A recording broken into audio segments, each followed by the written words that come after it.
अस्सलाम वालेकुम। इस वीडियो के अंदर आपके साथ डिस्कस किया जा रहा है मैथ 302 की असाइनमेंट नंबर 1 का सोल्यूशन। लास्ट 27 है। चले जी सोल्यूशन डिस्कस करते हैं।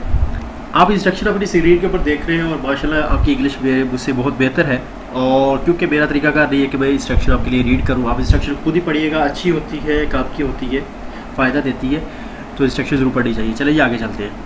जो असाइनमेंट नंबर 1 है, इसके अंदर क्वेश्चन 2 है टोटल। क्वेश्चन नंबर 1 के अंदर एक स्टेटमेंट है, उसके 5 मार्क्स हैं और जो क्वेश्चन है वो आपके सामने है। मैंने इसको पर्पल कलर में हाईलाइट किया। आपने इधर उधर बिल्कुल नहीं देखना, अपने क्वेश्चन के अंदर फोकस करना है। एक बंदा है और वो बंदा क्या कर रहा है, 15,000 रुपये हर 3 महीनों के वक्फे से जमा करवा रहा है। सही है जी। और उसको इंटरेस्ट जो है 13.5% कंपाउंडेड क्वार्टरली दिया जा रहा है। अच्छा, यहाँ पे आप लोग कंफ्यूज हो सकते हैं। आप ये सोच सकते हैं कि 13.5% कंपाउंडेड क्वार्टरली मीन्स के क्वार्टर का 13.5% उसको इंटरेस्ट दे रहा है। आप अगर खुद भी सोचना चाहें, आप खुद सोचिए ज़रा, 13.5 को आप 4 से मल्टीप्लाई करें तो क्या बनेगा।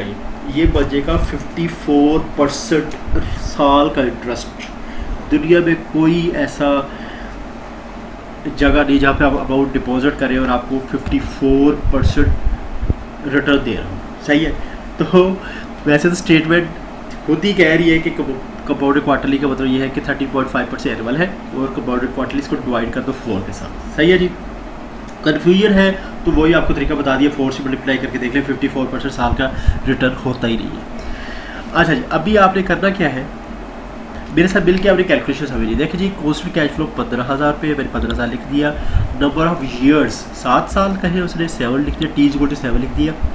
कंपाउंडेड क्वार्टरली का मतलब था एक एम अल्फ़ाबेट हम फॉर्मूला के अंदर यूज़ करते हैं, उसको हम M=4 कर लिया। और नंबर ऑफ पीरियड्स इसकी जो है, नंबर ऑफ पीरियड्स जो फॉर्मूले के अंदर आएगा, इसको हम एन, वहाँ पे आपको अल्फ़ाबेट एन नज़र आएगा। N=T×M। सही है जी। 7 साल टी था और 4 ये था, 28 बन गया। इसके बाद नॉमिनल इंटरेस्ट रेट जो 13.5 है, इसको नॉमिनल इंटरेस्ट रेट भी कहते हैं, एनुअल परसेंटेज रेट भी कहते हैं। सही है जी। ये उसने दे दिया और मैंने वैसी फ्रैक्शन के अंदर लिख दिया इसको। आगे हमने ना IP कैलकुलेट कर सकते हैं जो हमारे फॉर्मूला के अंदर आएगा। पीरियडिक इंटरेस्ट रेट तब हमने यूज़ करना होता है जब आपके पास कंपाउंडिंग हो रही होती है। कंपाउंडिंग के लिए आप IP इंटरेस्ट रेट फाइंड कर लेते हैं। IP=I/M। I वही जो नॉमिनल इंटरेस्ट रेट दिया है, 0.135 वही 30.5 डिवाइडेड बाई 4, कंपाउंडेड 4 किया हुआ था, तो आपके पास आंसर आ गया 3.375%। अभी हम आगे कैलकुलेशन देखते हैं। सबसे पहले फॉर्मूला पे गौर करें जी। फ्यूचर वैल्यू ऑर्डिनरी एनुअल, देखिए 15,000 रुपये हम जमा करवाते जा रहे हैं। 7 साल के बाद जो अमाउंट डिपॉजिट हो चुकी होगी, मीन्स वो तो नहीं है कि आपकी सिर्फ आपकी अमाउंट डिपॉजिट है, उसके ऊपर तो इंटरेस्ट भी लग रहा होगा। अगर आपने वही अमाउंट देखनी है तो फिर आप वैसे ही घर में ही रख लो उसको। आप तो मकसद ये है कि डिपॉजिट करो, फिर इंटरेस्ट भी आता रहे। तो आपने जब डिपॉजिट करवाई वो अमाउंट कितनी बनेगी, वो हमें बताएगी फ्यूचर एनुइटी का फॉर्मूला बताएगा। ऑर्डिनरी एनुइटी इस वजह से कि साल के एंड के ऊपर या क्वार्टर के एंड के ऊपर वो अमाउंट जमा हो रही थी, इस वजह से ऑर्डिनरी एनुइटी है। तो अब जरा फार्मूला है CC कॉन्स्टेंट कैश फ्लो, वही 15,000 पे मल्टीप्लाई करेंगे 1 + IP की पावर होल की power n -1 divided by IP। ये फॉर्मूला है। इसके अंदर वैल्यूज़ जो हमने ऊपर कैलकुलेट करके दी 1 बाय स्टेप, वो वाली वैल्यूज़ आपने यहाँ पे पुट करनी है। बाकी की कैलकुलेशन मैंने इंतहाई सिंपल तरीके से स्टेप बाय स्टेप कर दी है, आपको कन्फ्यूजन दूर हो जाएगी। ये वैल्यूज़ पुट की इसके अंदर, ये वैल्यूज़ आ गई, इसके बाद इसको प्लस करके ये वैल्यूज़ आ गई, और उसके बाद -1 के जो भी इधर आंसर आया 2.5329 लिखा, -1 वैसे लिख दिया। फिर इसके बाद ये माइनस किया, इसे 2.5321 से 29 से -1 किया, तो ये आंसर आ गया डिवाइडेड बाई ये वैसे ही नंबर चला आ रहा है। इसके बाद आप जब कैलकुलेशन करेंगे तो आपके पास आंसर आ जाएगा ये। तो जो 7 साल तक वो जमा करवाता रहा 15,000 रुपये, तो उसको 7 साल के बाद जो अमाउंट उसके अकाउंट में होगी वो होगी 6,81,285 रुपये। तो होगा क्या कि आपकी कैलकुलेशन में हो सकता थोड़े से नंबर्स का फ़र्क आ जाए। वो इस वजह से कि आप डिपेंड करता है कि कितने डेसिमल प्लेसेस तक आप ये वाले नंबर्स ले रहे हैं। ठीक है, तो आंसर यही रहेगा। आंसर गलत नहीं है, वेरीफाइड है हर तरह से।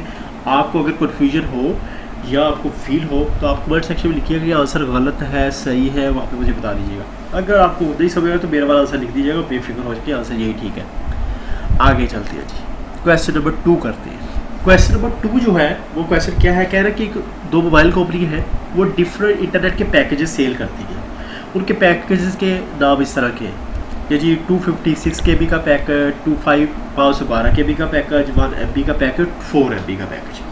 सही है जी। ये जो टेबल दिया हुआ है उस टेबल के अंदर उसने जो एक मंथ के अंदर कंपनी ए ने पैकेज बेचे हैं 256 KB वाले वो 175 है, 512 के 60 बेचे, एक 1 MB के 22 बेचे, 4 MB के 8 बेचे। इसी तरह कंपनी बी का डाटा दूसरी रो के अंदर दिया हुआ है। जो ये जो पैकेज बेचे, सॉरी कनेक्शन बेचे, उन कनेक्शन का जो एक कनेक्शन का रेट है जो 256 KB वाले का है उसका 1500 रुपये पर मंथ है।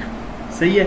और ये कनेक्शन क्या दिए है उसने, सोल्ड पर मंथ, मतलब एक महीने के अंदर कितने कनेक्शन बेचे और हर कनेक्शन का एक महीने का जो बिल है, मतलब कि एक यूज़र को चार्ज होता है उसका रेट उसने इस पैराग्राफ के अंदर दे दिया। अभी हमने से वो क्या मांग रहा है, पर्पल कलर के अंदर में हाईलाइट किया, what is it total amount, sorry total annual revenue company A, what is total quarterly revenue company B.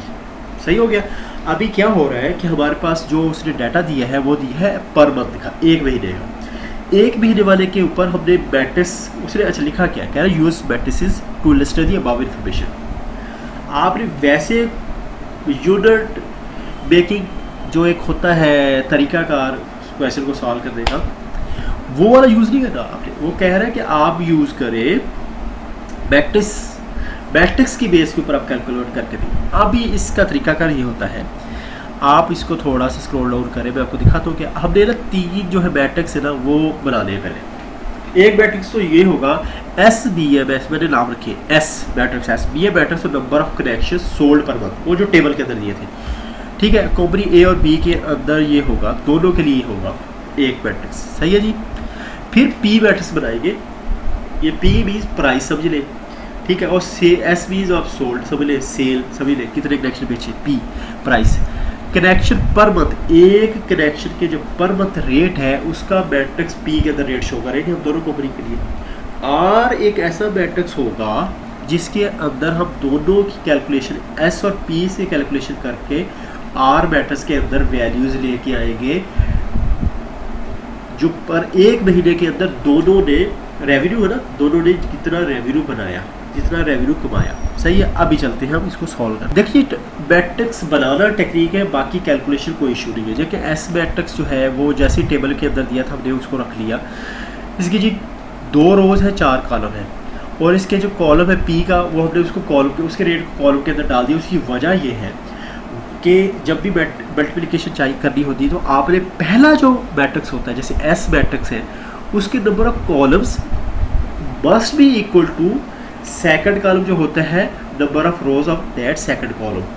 तो इन दोनों की जो एस और पी की आपने मल्टीप्लिकेशन करनी है तो आपने एस और पी के नंबर ऑफ कॉलम्स पहले के एस के और पी के इक्वल कर ले तो आप मल्टीप्लिकेशन कर सकते हैं। अच्छा जी, रेवेन्यू आर जो मैट्रिक्स बनाया हमने उसके अंदर हम दोनों को इसकी मल्टीप्लिकेशन मैंने की है।